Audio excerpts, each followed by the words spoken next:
మన ప్రభువును రక్షకుడైన యేసుక్రీస్తు నామంలో లైఫ్ చర్చ్ వైజాగ్ నుండి మీకు శుభములు.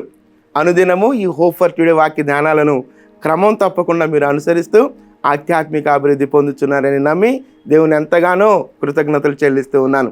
ఇది నా హోప్ ఫర్ టుడే వాక్య ధ్యానంలోనికి మిమ్మల్ని ఆహ్వానిస్తూ ఉన్నాను. సమూయేలు మొదటి గ్రంథం 17వ అధ్యాయం 37వ వచనాన్ని నేను చదువుతున్నాను. సమూయేలు మొదటి గ్రంథం 17వ అధ్యాయం 37వ వచనం. సింహము యొక్క బలము నుండి, ఎలుగుబంటి యొక్క బలము నుండి నన్ను రక్షించిన యెహోవా ఈ ఫిలిస్తీని చేతుల్లో నుండి కూడాను నన్ను విడిపించుననియు చెప్పెను. అందుకు సౌలు, పొమ్ము, యెహోవా నీకు తోడుగా ఉండునుగాక అని దావీదుతో అనెను. ఈ సందర్భాన్ని గమనించినట్లయితే ఫిలిస్తీయుడైనటువంటి గొల్యాతు చాలా ప్రగల్భాలు పలుకుతూ ఉన్నాడు. ఆ సందర్భంలో ఇశ్రాయేల్ ప్రజలందరూ రాజుతో సహా, సౌలుతో సహా చాలా కంగారుకు గురైన పరిస్థితులు.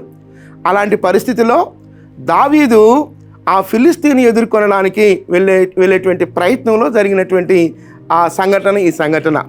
ఆ ప్రయత్నంలో భాగంగా దావీదును సౌలు దగ్గరకు ప్రవేశపెట్టినప్పుడు దావీదు తన యొక్క ఆత్మస్థైర్యాన్ని అక్కడ ఆత్మస్థైర్యాన్ని వెలిబుచ్చుతున్నాడు. ఆ మాట నేను మరలా చదువుతున్నాను. సింహము యొక్క బలము నుండి, ఎలుగుబంటి యొక్క బలము నుండి నన్ను రక్షించిన యెహోవా.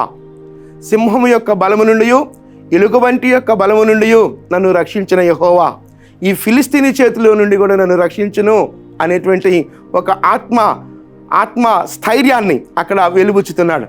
ఆ క్రమంలో సౌలు కూడా దేవుడు నీకు తోడుగా ఉండును, యెహోవా నీకు తోడుగా ఉండును దీవించి దావీదును పంపించి వేస్తున్నటువంటి పరిస్థితి ఆ యుద్ధానికి. ఈ సందర్భాన్ని బట్టి మనం అర్థం చేసుకోవలసినటువంటి ఆలోచన ఏంటి అని అంటే, గతంలో దేవుడు చేసిన కార్యాలు మన జీవితాలలో ఎప్పటికీ ప్రోత్సాహకరంగానే ఉండాలి. గతంలో ఎదురైనప్పుడు ఆ సంఘటనలో దేవుడు ఏ విధంగా మనం బలపరిచి ఆ పరిస్థితి నుంచి బయటకు తీసుకొని వచ్చాడో అది అంతవరకు మాత్రమే కాదు. ఆ పరిస్థితులను బట్టి ఇదిగో ఇప్పుడు ఇక్కడ ఎదుర్కొనే సమస్యలో బలాన్ని తెచ్చుకొని ఎదుర్కోవడానికి దావీదు ముందుకెళ్తున్నాడు. మన జీవితాల్లో కూడా ఆయా సందర్భాలలో గతంలో దేవుడు ఎన్నో అద్భుతాలు చేసి ఉంటారు. గతంలో ఎన్నో ఉపద్రవాల నుండి మనల్ని బయటకు తీసుకొని వచ్చి ఉంటారు. గతంలో అనేకమైనటువంటి అననుకూల పరిస్థితుల నుంచి మనం లేవనెత్తి ఉంటారు. ఆ పరిస్థితుల్లో మనం బలం పొందుకున్న తర్వాత మరలా ఏదైనా సమస్య ఎదురైనప్పుడు డీలా పడిపోయే పరిస్థితులు మన జీవితాల్లో ఉంటూ ఉంటాయి. కానీ ఇక్కడ దావీదు అంటున్నాడు, సౌలు దగ్గర అంటున్నాడు, గతంలో దేవుడు నన్ను రక్షించాడు, ఆ రక్షించిన దేవుడు నేడు కూడా నన్ను రక్షిస్తాడు. గతంలో అది ఎలుగుబంటి కావచ్చు, సింహము కావచ్చు, వాటి నుండి నన్ను రక్షించాడు దేవుడు. ఇదిగో ఆ దేవుడు నిన్న గతంలో ఉన్నాడు, ఇప్పుడు ఉన్నాడు. ఇప్పుడు నేను ఎదుర్కోబోయే ఫిలిస్తీన్ ఎదుర్కోబోయేటప్పుడు ఆ దేవుడే నాకు సహాయం చేసి ఈ పరిస్థితి నుండి కూడా నన్ను రక్షిస్తాడు. అది విశ్వాసపు పరిపక్వత. ఆయా సందర్భాల్లో ఎదుర్కొన్నటువంటి పరిస్థితుల నుండి దేవుడు మనల్ని విడిపించిన తరువాత అప్పటికి చాలా స్తుతించి, అప్పటికి దేవుని ఆరాధించి, ఆ తర్వాత మరలా ఏదైనా సమస్య ఎదురైనప్పుడు ఈ సమస్యలో దేవుడు నన్ను ఏ విధంగా బయటకు తీసుకొని వస్తాడో దేవుని శక్తిని శంకించే పరిస్థితులు మన జీవితాలు ఆయా సందర్భాలు ఉంటూ ఉంటాయి. కానీ మనము ఈ సందర్భం నుంచి నేర్చుకోవాల్సిన పరిస్థితి ఏంటంటే, నిన్న దేవుడు ఆ దేవుడే నేడు కూడా. నిన్నున్న దేవుడు, నిన్ను బలపరిచిన దేవుడు ఆ దేవుడే నేడు కూడా.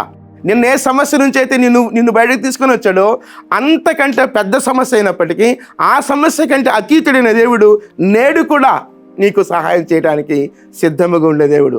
ఆ స్పృహ కలిగినటువంటి దావీదు ఫిలిస్తీయుడు, గాతువాడైనటువంటి ఫిలిస్తీయుని గొల్యాతును ఎదుర్కోవడానికి వెళ్ళాడు. గొల్యాతు చాలా ఉన్నత దేవుడు అయినప్పటికీ ధైర్యం ఎక్కడి నుంచి వచ్చిందని అంటే, తన శారీరక సామర్థ్యం కాదు, దేవుడు బలపరిచిన స్థితి. తన శారీరక సామర్థ్యం కాదు, దేవుడు రక్షించిన స్థితి. దాని నుండి ఈ సందర్భానికి తగిన విధంగా బలాన్ని పుంజుకొని ముందుకు వెళ్ళాడు.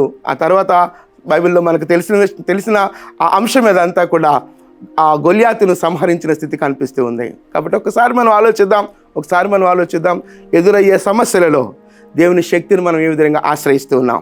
ఆశ్రయిస్తున్నామా? డీలా పడి అక్కడ దేవుని యొక్క శక్తిని, దేవుని యొక్క శక్తి సామర్థ్యాలను శంకించే వాళ్ళని ఉంటున్నామా? లేదు లేదు లేదు లేదు.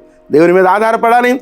దేవుని మహిమార్థమై నిలబడాలి. కాబట్టి దేవుని మీద ఆధారపడుతూ, దేవుని శక్తిని ఆశ్రయిస్తూ ఎదురయ్యే సమస్యలను అధిగమించగలిగినట్లుగా అట్టి కృప దేవుడు మనకు చూపించలాగున ప్రార్థన చేద్దాం. ప్రార్థన. మహోన్నతుడా, జీవము కలిగిన దేవా, నీ ఘననామానికి, నీ ఉన్నతమైన నామానికి వందనాలు చెల్లిస్తున్నాం ప్రభువా. నీవు నిన్న నేడు ఏకరీతిగా ఉన్న దేవుడవు ప్రభువా.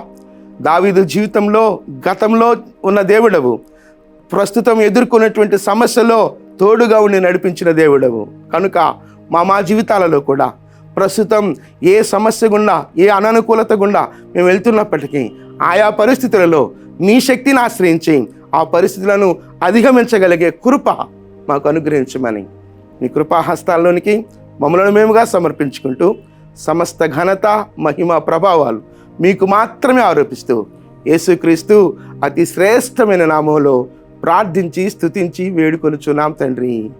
Amen, amen. ప్రభు సన్నిధి నిత్యము మనకు తోడై ఉండును గాక. ఆమెన్.